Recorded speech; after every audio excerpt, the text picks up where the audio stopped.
Hello दोस्तों, नमस्कार। आपका स्वागत है आपका अपना यूट्यूब चैनल RLC पाठशाला में। मैं इंग्लिश ग्रामर पढ़ा रहा था, जिसमें नया चैप्टर स्टार्ट किए थे, सब्जेक्ट वर्ब एग्रीमेंट। उसका आज तीसरा वीडियो होगा और हम पहले दो वीडियो में रूल 8 तक पढ़ लिए थे। आज हम तीसरा वीडियो में रूल 9 से स्टार्ट करते हैं। तो रूल 9 बोल रहा है etch either neither. Etch either neither, etch either और नाइदर। उसके बाद रहेगा ऑफ, उसके बाद इन तीनों वर्ड के बाद ऑफ रहेगा। और यदि नाउन होगा प्लूरल, नाउन होना चाहिए प्लूरल, या प्रोनाउन भी होगा प्लूरल। नाउन और प्रोनाउन भी प्लूरल होगा तो हमको वर्ब हमेशा सिंगुलर का प्रयोग करना है। एक बार और रिपीट करते हैं, इच आइदर नाइदर। उसके बाद रहेगा ऑफ, उसके बाद ऑफ, ऑफ के बाद नाउन होना चाहिए प्लूरल, नाउन होना चाहिए प्लूरल, नहीं तो प्रोनाउन भी होना चाहिए प्लूरल। नाउन प्रोनाउन दोनों क्या होना चाहिए?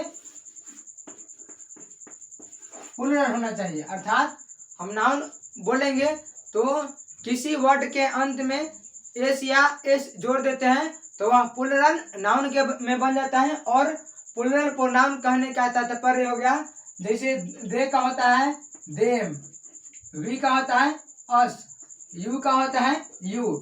ये सब हो गया प्लूरल प्रोनाउन। और प्लूरल नाउन मतलब उसके अंत में एस नहीं तो एस जोड़ देंगे। तो etch either neither, etch either neither. उसके बाद रहना चाहिए ऑफ, प्रीपोजिशन के रूप में यहाँ ऑफ काम करेगा। उसके बाद नाउन और प्रोनाउन, नाउन और प्रोनाउन दोनों क्या होना चाहिए?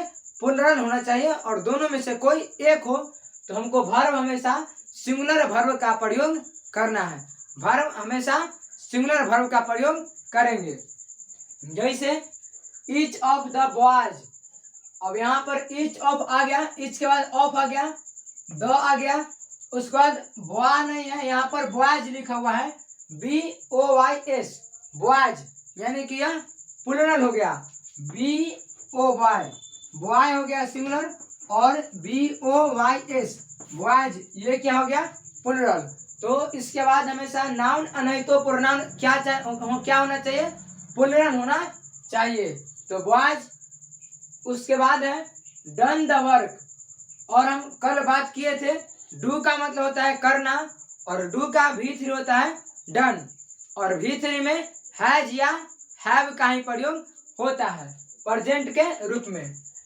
तो यहाँ पर हैज लगेगा क्योंकि वर्ब हमको लगाना है सिंगुलर, और हैज क्या होता है? सिंगुलर, इसीलिए यहाँ पर लगा हैज। तो सेंटेंस बना each of the boys has done the work today.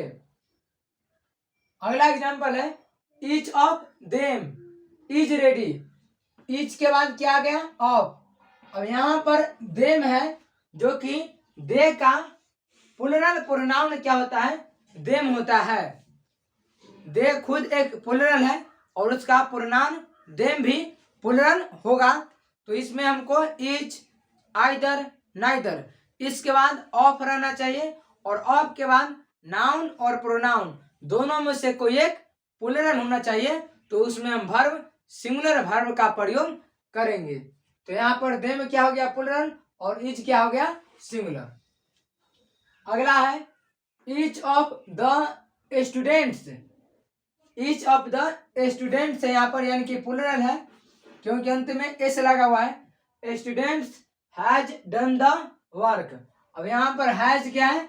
Singular के रूप में काम कर रहा है, सिंगुलर वर्ब है हैज। तो etch either neither, etch either neither. इसके बाद ऑफ रहना चाहिए। ऑफ के बाद नाउन या प्रोनाउन, नाउन या प्रोनाउन दोनों में से कोई एक होना चाहिए, प्लूरल होना चाहिए, सिंगुलर नहीं प्लूरल होना चाहिए। तब उस कंडीशन में हम लोग उस सेंटेंस में जो वर्ब लगाएंगे उसमें वर्ब सिंगुलर वर्ब का प्रयोग करेंगे। अगला रूल है रूल 10वां रूल बोला है many, A good many, a great many, many, A good many, a great many. ध्यान से सुनिएगा, मेनी, ए गुड मेनी और ए ग्रेट मेनी। इसके बाद हमको वर्ब लगाना है प्लूरल। इसमें कुछ नहीं करना है, many, A good many, a great many. अगर इस प्रकार के वर्ड रहेगा तो इसके बाद हम लगाएंगे जो वर्ब, हमेशा वर्ब प्लूरल का प्रयोग करेंगे। और अभी बताएंगे मेनी, यहाँ पर है many, A good many, a great many. अगर एगो कंडीशन आता है, अगला रूल में बात करेंगे, मेनी ए, मेनी के बाद ए आ जाता है या एन आ जाता है, तब उसमें वर्ब हम सिंगुलर का प्रयोग करते हैं। अभी फिलहाल many, A good many, a great many. इसके बाद वर्ब हम प्लूरल वर्ब का प्रयोग करेंगे। वर्ब हमेशा प्लूरल वर्ब का प्रयोग करेंगे। यहाँ पर कुछ और नियम आ जाता है, कहीं कहीं मेनी ऑफ लिखा हुआ रहता है, many of, A good many of, a great many of, तब पर भी हमको वर्ब क्या लगाना है, प्लूरल ही लगाना है। तो यहाँ पर सबसे पहले इसमें रूल 10 के अंतर्गत 2 रूल है। पहला तो many, A good many, a great many. इसके बाद हमको वर्ब क्या लगाना है, प्लूरल। नहीं तो many of, A good many of, a great many of, of भी रहेगा, तब पर भी हमको वर्ब क्या लगाना है, प्लूरल का प्रयोग करना है। तो many, A good many, a great many, verb हमेशा प्लूरल का प्रयोग करना है। जैसे एग्जांपल है मेनी पीपुल, अब यहाँ पर have, many people have applied for the job. तो यहाँ पर अप्लाई होता है, अप्लाई मतलब भरना, और उसका V3 होता है अप्लाइड। हम लोग जानते हैं प्रेजेंट में V3 के साथ हैज नहीं तो हैव का प्रयोग होता है, और यहाँ पर होगा प्लूरल, और प्लूरल क्या है, हैज और हैव में हैव, इसीलिए यहाँ पर होगा हैव। अगला है a good many students have passed the exam. Pass का V3 होता है पास्ड, और उसमें हैव का प्रयोग होगा, क्योंकि वर्ब हमको लगाना है प्लूरल। अगला है a great many candidates have filled the form. तो फिर से यहाँ पर क्या आ गया, हैव आ गया। यानी कि रूल 10 के अंतर्गत many, A good many, a great many, many, A good many, a great many. इसके बाद वर्ब हमको लगाना है प्लूरल। अगर यहाँ पर ऑफ भी रहता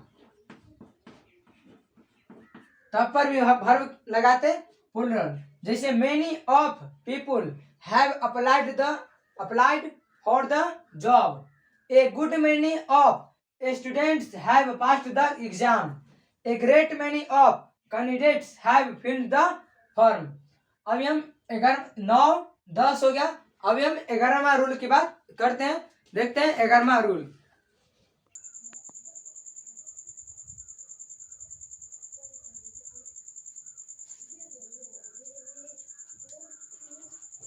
देखते हैं रूल नंबर 11।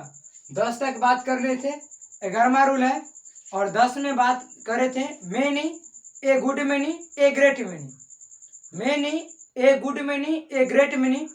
इसके बाद वर्ब हमेशा प्लूरल वर्ब लगाएंगे, लेकिन मेनी ए आ जाए, मेनी ए या एन, तो वर्ब हमको सिंगुलर लगाना है, और काउंटेबल सिंगुलर नाउन।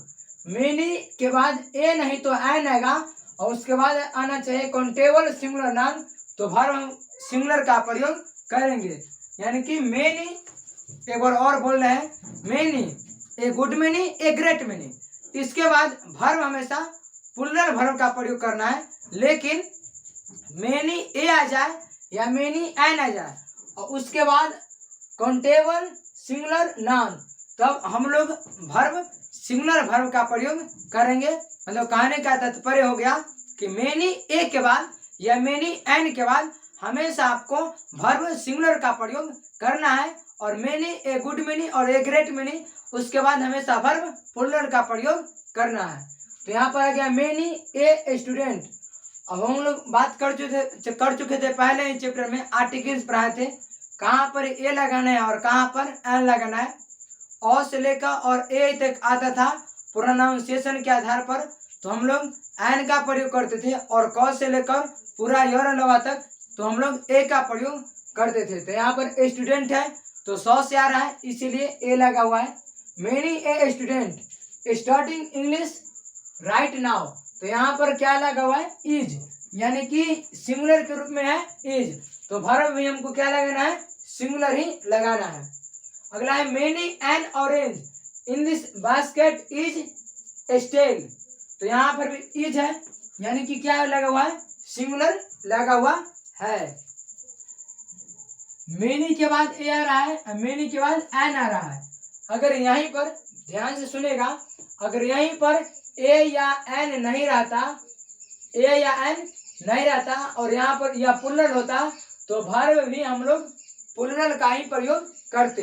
लेकिन यहाँ पर रूल है मेनी के बाद ए आएगा, नहीं तो एन आना चाहिए। तो हम लोग वर्ब क्या लगाएंगे, सिंगुलर वर्ब। उम्मीद करते हैं 11वां रूल तक समझ में आ गया होगा। 12वां रूल और 13वां रूल दोनों सेम रूल है, थोड़ा सा डिफरेंट है, ध्यान से सुनेगा और बोर्ड में कई बार पूछेगा प्रश्न है 12वां और 13वां रूल से। सबसे पहले पढ़ते हैं 12वां, उसके बाद पढ़ेंगे 13वां रूल। 12वां रूल बोल रहा है someone, somebody, anyone, anybody, no one, nobody और एवरीवन। इसमें सबसे पहले बात करते हैं नो वन, ऐसे नहीं लिखा जाता है। नोबडी और एनीबडी या एनीवन, इन सब में एक साथ होकर लिखा जाता है, लेकिन नो वन, नो अलग लिखा जाता है और वन को अलग लिखते हैं, नो को अलग और वन को अलग लिखते हैं। तो यह रूल बोल रहा है 12वां, someone, somebody, anyone, anybody, no one, nobody, everyone, everybody. तो इसमें वर्ब हमेशा सिंगुलर का प्रयोग करना है और पोसेसिव के रूप में हम लोग हिज का प्रयोग करेंगे। पोसेसिव के रूप में हम लोग हिज का प्रयोग करेंगे, और नहीं तो वर्ब हमेशा हम लोग का सिंगुलर ही लगाना है। समवन में, समबडी में, anyone, anybody, no one, nobody, everyone या एवरीबडी, एवरीबडी, इन सब में हम लोग वर्ब सिंगुलर वर्ब का प्रयोग करेंगे और पोसेसिव के रूप में हिज का प्रयोग करेंगे। पोसेसिव के रूप में हिज का प्रयोग करना है और वर्ब के रूप में सिंगुलर वर्ब का प्रयोग करना है। और किन किन में, तो someone, somebody, anyone, anybody, no one, उसके बाद एवरीबडी या एवरीवन, इस सब में हम लोग वर्ब सिंगुलर का प्रयोग करेंगे और पोसेसिव के रूप में हिज का प्रयोग करेंगे। तो कुछ एग्जाम्पल की सहायता से और समझते हैं।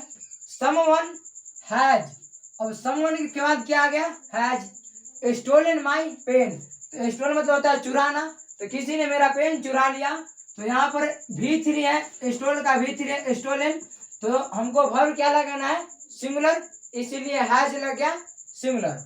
अगला है everyone in the class was making a noise, everyone in the class was making a noise. तो यहाँ पर एवरीवन है और एवरीवन रहेगा, तो हमको वर्ब क्या लगाना है, सिंगुलर वर्ब लगाना है। तो यहाँ पर वाज क्या हो गया, सिंगुलर हो गया। अगला है everyone in the class was doing his work silently, his work silently. अब इसमें पोसेसिव के रूप में क्या आ गया है, हिज आ गया है। तो यही यहाँ पर थोड़ा सा अंतर होता है। देखिए 13वां रूल, समथिंग, एनीथिंग, नथिंग, इसमें भी वर्ब हम सिंगुलर लगाते हैं, लेकिन पोसेसिव के रूप में इट्स का प्रयोग करते हैं। तो समवन यानी कि 12 और 13 रूल में 13वां रूल मतलब अंतिम में जो आईएनजी वाला होगा, समथिंग, अंतिम में जो सब जो आईएनजी वाला है, आईएनजी, आईएनजी, आईएनजी, आईएनजी, अंतिम में जितना आईएनजी वाला है उसमें भी हम लोग वर्ब सिंगुलर का ही प्रयोग करेंगे, लेकिन पोसेसिव के रूप में इट्स का प्रयोग करना है और अन्यथा पोसेसिव के रूप में हिज का प्रयोग करना है।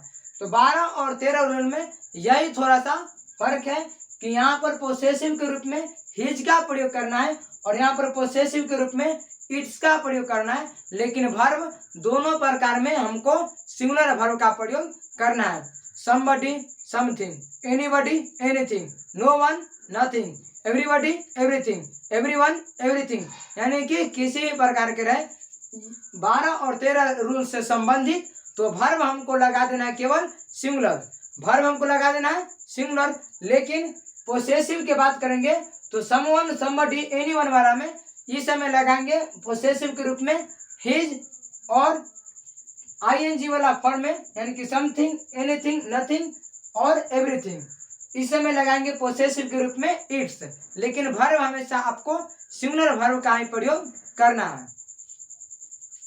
तो समथिंग था, एनीथिंग, नथिंग, एवरीथिंग, वर्ब क्या लगाएंगे सिंगुलर लगाएंगे, पोसेसिव के रूप में क्या आएगा इट्स आएगा। तो एग्जांपल है समथिंग इज, अब यहाँ पर देखिए इज आ गया यानी कि singular, something is disturbing him. अगला है nothing is impossible in the world, तो यहाँ पर फिर से इज आ गया यानी कि सिंगुलर आ गया। Everything in this world is beautiful in its own away, अब यहाँ पर इट्स क्या है पोसेसिव के रूप में इट्स आ गया। लेकिन अगर यहीं पर हम लोग एवरीथिंग नहीं रहता, एवरीबॉडी रहता, अगर सेंटेंस भी कुछ रहेगा एवरीबॉडी रहेगा, तो यहाँ पर इट्स का प्रयोग नहीं करेंगे, यहाँ पर किसका प्रयोग करेंगे फिर हिज का प्रयोग करेंगे। तो 12 और 13 इन दोनों रूल में कंफ्यूजन होता है, इसीलिए हम क्लियर कर दिए। इसमें दोनों में वर्ब सिंगुलर ही प्रयोग करना है, लेकिन एवरीबॉडी इस सब वाला में हमको पोसेसिव के रूप में हिज का प्रयोग करना है, और थिंक वाला में जितना थिंक है इस सब में हम लोग पोसेसिव के रूप में इट्स का प्रयोग करेंगे। आज 13 रूल तक पढ़ा, अर्थात क्या 9, 10, 11, 12 और 13 5 रूल को हम लोग सीखे हैं। अगले रूल में कुछ ज़्यादा रूल नहीं है, 13 से 14 रूल और होगा, उसके बाद यह चैप्टर समाप्त हो जाएगा। मिलते हैं अगले रूल के साथ अगले वीडियो में। जय हिंद।